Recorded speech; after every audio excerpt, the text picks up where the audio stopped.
Assalamualaikum warahmatullahi wabarakatuh. Salam sejahtera bagi kita semua. Millennials, seperti yang telah kita ketahui, minyak goreng merupakan salah satu kebutuhan pokok masyarakat Indonesia hingga dunia, baik dalam skala rumah tangga maupun industri.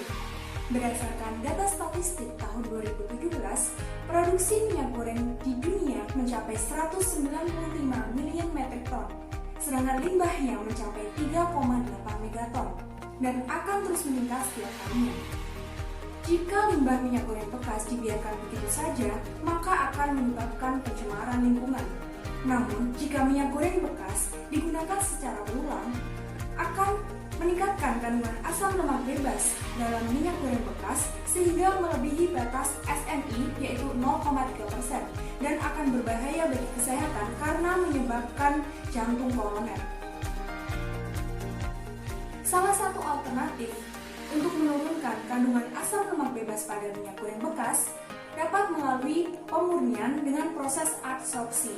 Adsorpsi minyak goreng bekas dapat dilakukan dengan adsorben yang dibuat dari bahan baku limbah pertanian.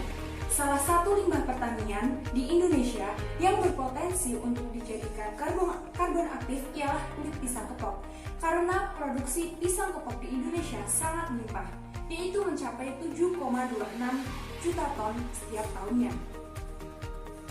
Hal ini juga didukung oleh kandungan yang terdapat dalam kulit pisang kepok yang dapat meningkatkan total karbon dari karbon kulit pisang setelah dikarbonisasi. Senyawa-senyawa tersebut seperti abu sebanyak 0,01%, selulosa sebanyak 7,5%, lignin sebanyak 7,9%, dan hemiselulosa sebanyak 74,9%. Pada umumnya, karbon aktif berbentuk serbuk halus, namun karena ukurannya yang sangat kecil, akan mengakibatkan proses pemisahan yang sangat sulit dan sangat lama. Sehingga dibutuhkan inovasi agar memudahkan masyarakat dalam pengaplikasiannya.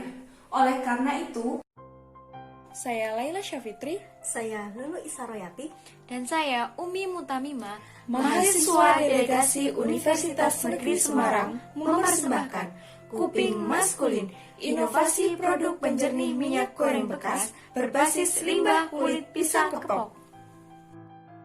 Kuping Maskulin merupakan inovasi produk karbon aktif dari kulit pisang kepok yang melalui 2 tahap aktivasi yang dikemas menggunakan kantung sehingga memudahkan masyarakat dalam mengaplikasikannya. Proses pembuatan dari kuping maskulin diawali dengan pencucian kulit pisang kepok yang selanjutnya dikeringkan di bawah sinar matahari hingga kering. Kulit pisang yang sudah kering kemudian dihancurkan sehingga membentuk serbuk. Serbuk kulit pisang kepok yang diperoleh kemudian dikarbonisasi menggunakan furnace pada suhu 500 derajat Celcius selama 1 jam. Proses karbonisasi akan menyebabkan residu yang menutup permukaan pori-pori karbon sehingga perlu dilakukan proses aktivasi. Aktivasi pertama ialah aktivasi kimia di mana karbon direndam dalam larutan NaOH. Aktivasi yang kedua ialah aktivasi fisika menggunakan microwave pada daya 600 watt selama 7 menit. Kemudian, karbon aktif yang telah jadi dilakukan proses pengujian untuk uji adsorpsi dari karbon aktif. Tahap terakhir ialah proses pengemasan. Untuk mengetahui morfologi permukaan karbon aktif kulit pisang kepok, dilakukan analisis menggunakan scanning elektron mikroskop SEM.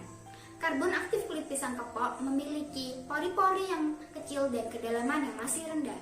Sedangkan karbon aktif kulit pisang kepok yang teraktivasi NaOH dengan pemanasan furnace memiliki pori-pori yang lebih besar tetapi kedalamannya masih rendah. Jika dibandingkan dengan karbon aktif kulit pisang kepok yang teraktivasi NaOH dengan pemanasan microwave memiliki pori-pori yang lebih besar, seragam, dan kedalaman yang masih dalam. Selanjutnya dilakukan analisis luas permukaan menggunakan Brunner Emmet-Teller BET. Luas permukaan karbon aktif kulit pisang kepok tanpa aktivasi yaitu sebesar 10,946 meter persegi per gram. Sedangkan karbon aktif kulit pisang kepok yang sudah teraktivasi dengan pemanasan memiliki luas permukaan sebesar 187,664 meter persegi per gram. Hal ini menunjukkan proses pemanasan dapat memperbesar luas permukaan karbon aktif. Kemudian dilakukan analisis gugus fungsi menggunakan FTIR.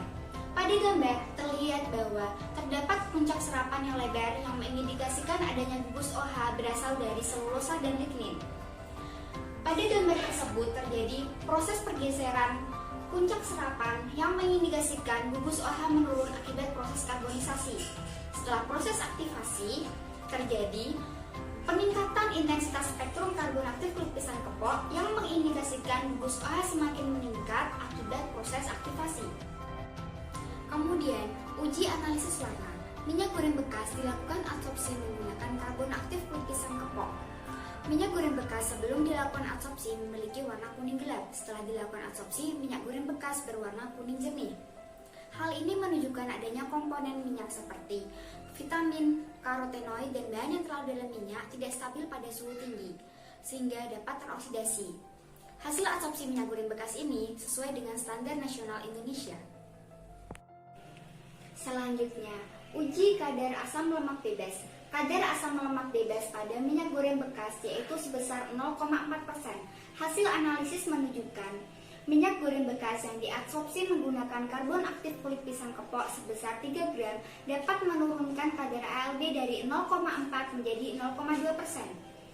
Sedangkan karbon aktif kulit pisang kepok sebesar 0,5 gram dapat menurunkan kadar ALB dari 0,4% menjadi 0,2%. Adanya penggujukan pada proses absorpsi menyebabkan penjerapan ALB ke permukaan karbon aktif kulit pisang kepok berjalan dengan cepat. Sementara itu, waktu kontak antara minyak goreng bekas dengan karbon aktif kulit pisang kepok mampu menjerap ALB secara optimal. Untuk mengetahui kelayakan produk kuping maskulin dari aspek ekonomi, maka dapat dilakukan melalui analisis kelayakan ekonomi, baik untuk produsen maupun konsumen.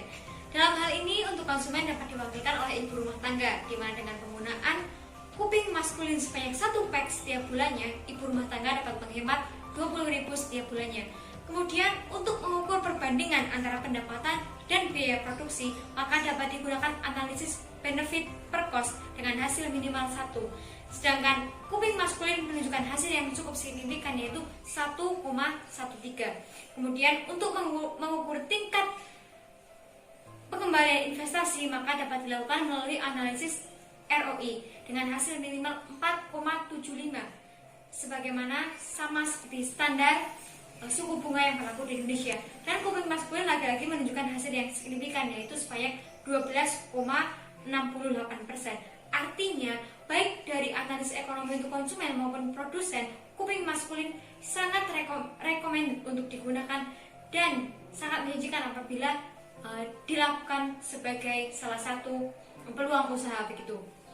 Kemudian, kuping maskulin juga menawarkan beberapa keuntungan. Yang pertama yaitu kuping maskulin merupakan produk yang sederhana, praktis, dan efisien baik dari penggunaan maupun biaya yang dikeluarkan oleh ibu rumah tangga maupun produsen yang nantinya akan menjadikan kuping maskulin sebagai peluang usaha mereka. Kemudian, penggunaan kuping maskulin secara kontinuitas dapat menghambat laju pertambahan limbah di Indonesia, yang mana hal ini juga menjadi suatu problematika di Indonesia. Selain itu, kuping maskulin juga menjadi salah satu alternatif untuk menjernihkan minyak jelantah yang tadinya sudah menjadi tidak layak pakai, kemudian dapat dipakai kembali dan dapat dimanfaatkan tanpa menimbulkan bahaya. Dari beberapa keuntungan yang ditawarkan oleh produk kuping maskulin, maka dapat disimpulkan bahwa produk kuping maskulin dapat menjadi salah satu upaya solutif maupun alternatif untuk menjernihkan minyak jelantah yang tadinya sudah tidak layak pakai menjadi layak pakai dengan cara yang efisien, aman, dan praktis serta murah secara biaya. Kemudian, produk kuping maskulin yang digunakan secara berkelanjutan dan dengan cara yang tepat juga dapat meminimalisir masalah pencemaran lingkungan di Indonesia. Artinya ini juga kita dapat menyelesaikan suatu masalah lain yang berkaitan dengan lingkungan. Namun untuk merealisasikan tujuan tersebut tentunya diperlukan sosialisasi dari pihak-pihak yang berkait kepada masyarakat luas dan juga diperlukan kerjasama dan sinergitas dari pihak-pihak yang terkait serta stakeholder agar kuping maskulin dapat menjadi produk yang berguna bagi masyarakat. Sekian presentasi dari tim Universitas Negeri Semarang. Wassalamualaikum warahmatullahi wabarakatuh.